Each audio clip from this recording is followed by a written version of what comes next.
fell asleep watching YouTube, as is tradition.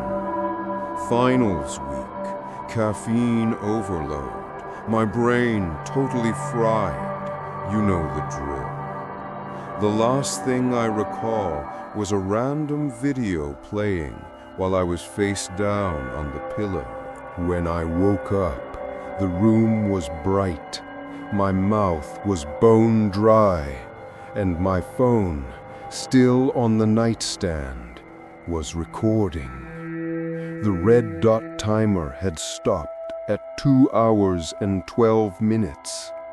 I just stared, thinking I must have hit the wrong button, half asleep.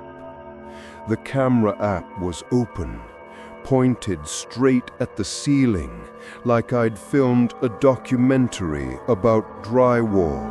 I hit play. At first, it was exactly what you'd expect. My own snoring, the AC humming, a few shifts in the blankets.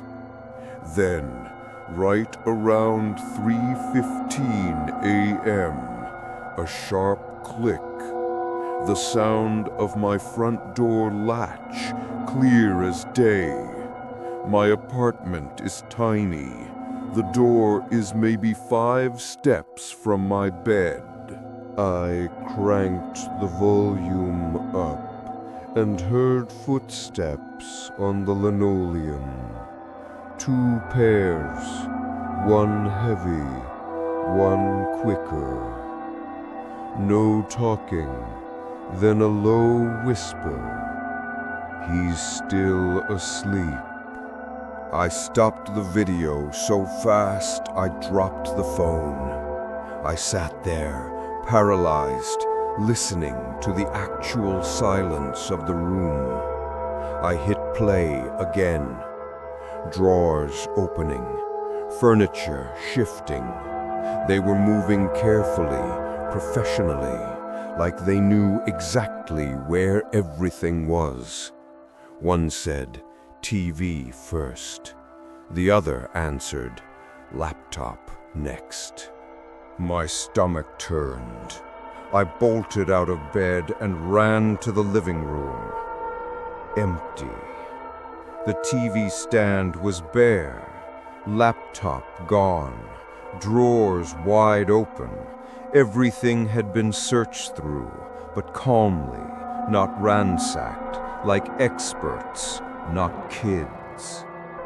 I ran to the door. No damage, no busted frame. Then I saw it. The little silver key on the hook by the door was missing. The spare I'd made for contractors 2 days earlier when I had plumbers fix a leak. I checked my porch camera feed. At 3:12 a.m., 2 guys in hoodies walked right up to my door. They looked down. One reached for the lock, and they walked right in. They were the same 2 I'd hired earlier in the week. I recognized one of their tool bags instantly. My chest was tight, but I kept scrolling. The second clip showed them walking out with the TV wrapped in a blanket, just as calm as they walked in.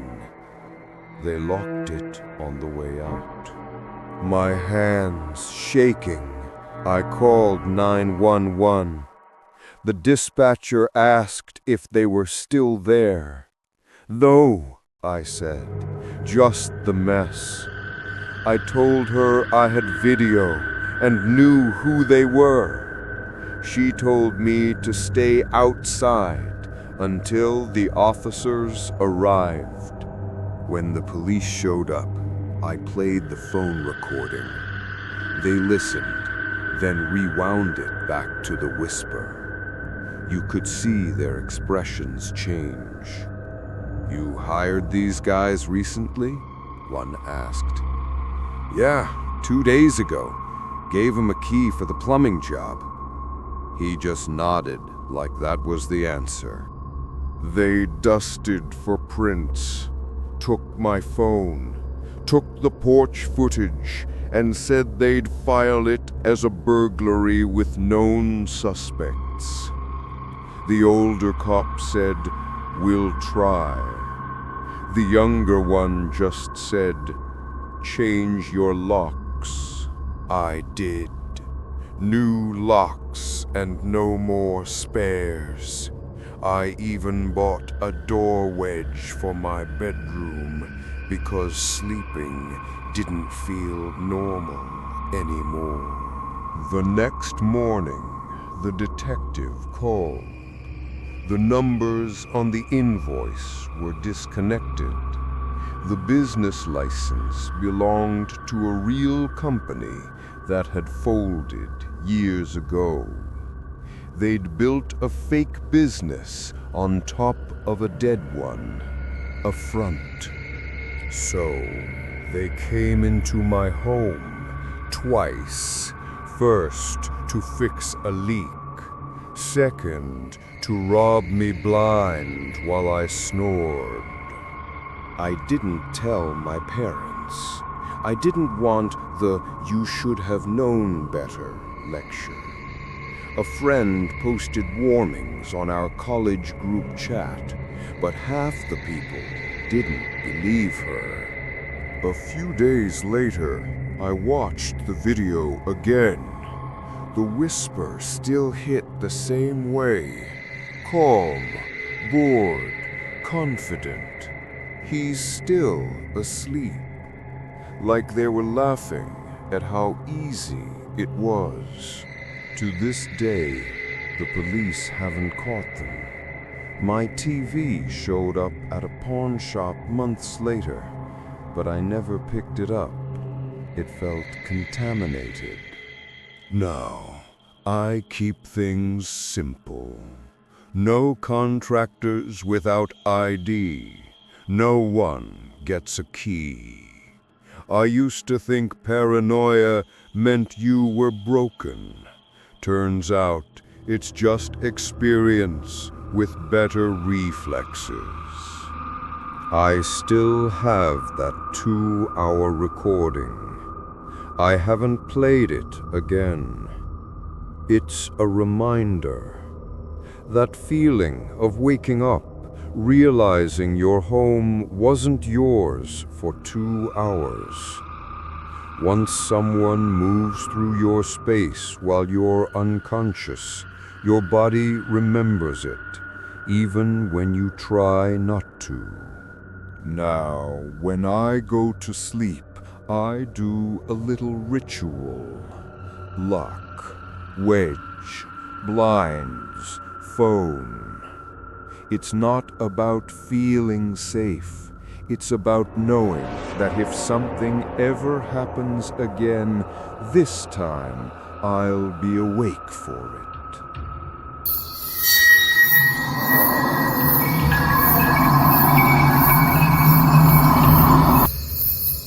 We thought camping would be cute.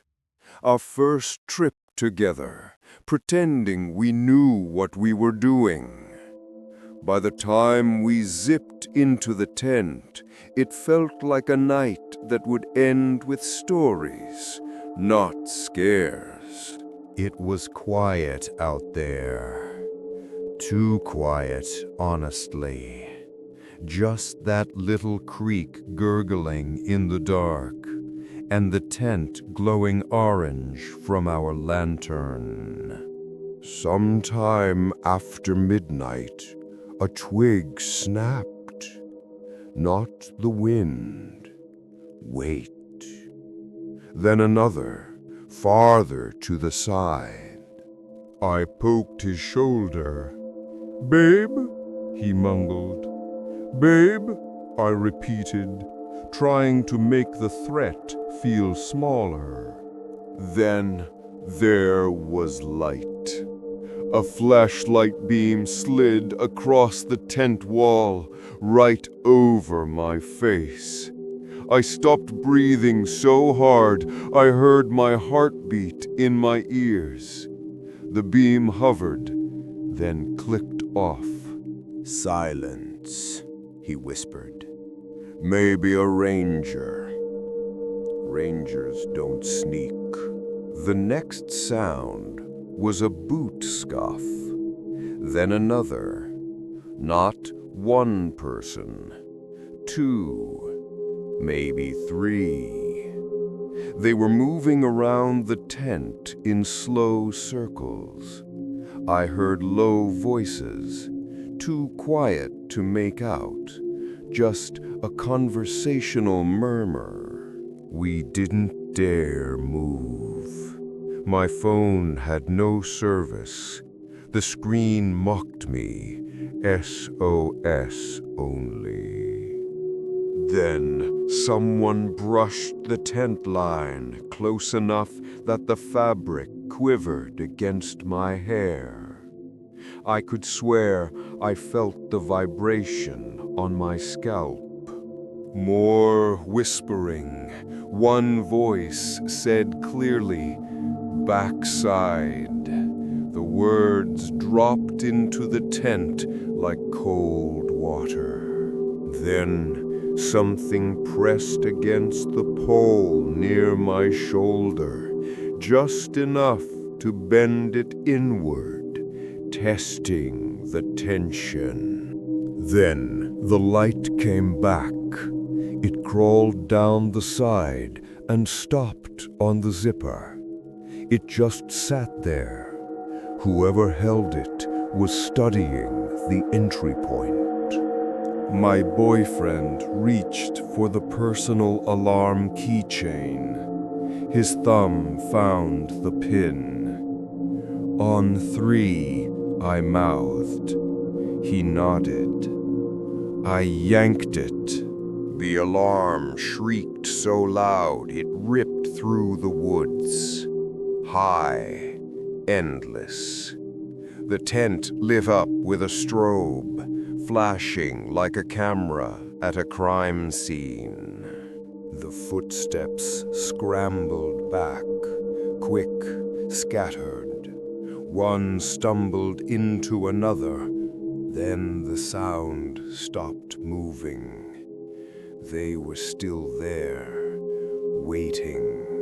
My boyfriend yelled, "We called the Rangers." I joined in, my voice shaking. "We recorded you." A second passed, then a heavy step, another. The alarm screamed on, and then nothing. Just the creak again. The air felt sucked dry. Neither of us slept. When dawn finally bled through the trees, our gear was untouched. The ground, though, was a mess. Prints everywhere. You could see where someone had crouched, knee marks in the dirt, and a handprint near the spot where the pole had bent. We packed in record time, 8 minutes from zipper to trunk. A ranger found us on the road out. He looked serious. He said no other campers were registered near us. No reason anyone should have been out there. That silence in the car ride back felt unreal. We'd been surrounded by people, at least 3, and somehow never seen a single face. I kept replaying one moment, the first light passing over my face. Whoever was holding it saw me. They knew exactly where I was, how close, how small. That image still comes back whenever a flash of light flickers through my blinds. I don't think they were kids messing around. The way they moved, the whispering. Fear isn't screaming or running. It's lying perfectly still, while someone stands inches away, deciding what to do with you. We never went camping again. The tent still in the closet. Every now and then I'll be walking to class and hear footsteps fall in sync with mine. The one that says someone's watching, waiting for you to move first. And sometimes when I close my eyes, I can still feel it. White light washing across my face right before the click.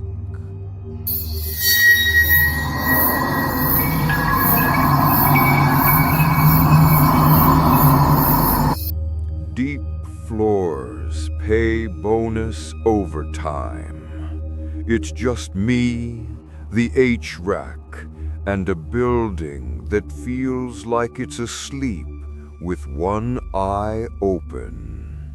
The 5th floor is usually my midpoint. I almost never see anyone up there. That night, I took the elevator for 5. Before I could press the button, the car stopped on its own. The doors opened. There was a woman in a hospital gown standing in the hall, facing me. "Oh, wrong building," I said. "This tower is offices. The hospital is a block over." She smiled like she was trying to reassure me. Bare feet, a plastic bracelet on her wrist. Her hair looked damp. "I can call security to walk you over," I offered. I stepped back to the desk phone. "Hey," I said, "I'm on 5 with a woman who looks like..." The elevator doors closed. I pressed the button to reopen. There was no one there. "She needs assistance," I finished, my voice thin. "Can you check the cameras? 5th floor. I just saw someone." I walked down to security. Hernandez, the guard, had the elevator feeds up. He ran the footage back. We watched my cart glide into the frame. The doors open. It's just me. I'm standing there, half in, half out, talking to nobody. There is no one else in the frame, not even a flicker. He rewound again. The doors part. I speak. I reach back and slide the barrel in as the doors stop for an invisible person. "You okay, man?" Hernandez asked. "I'm fine," I said, though that wasn't true. You don't realize how much your head depends on cameras being honest until they disagree with your eyes. I went back up. I told myself it was a glitch. I cleaned faster. I kept replaying the smile, how polite it tried to be. Around 2 a.m., Hernandez pulled up an internal building document. It was an old plan of emergency routes. A line was labeled, "Existing pedestrian tunnel decommissioned." It once linked our building to the hospital campus underground. If you tell me there used to be a hallway that let hospital people drift into this building, I'm not going to stop thinking about it just because you put the word decommissioned on a drawing. I went back to work. At 3:11 a.m., the doors opened on 5 again. I was on 2, but I swear I felt the air change. I wiped the lobby glass until it squeaked and punched out early. I finished my shift, went home, and opened the elevator video again. I watched myself step aside to make room for a person who wasn't there on film.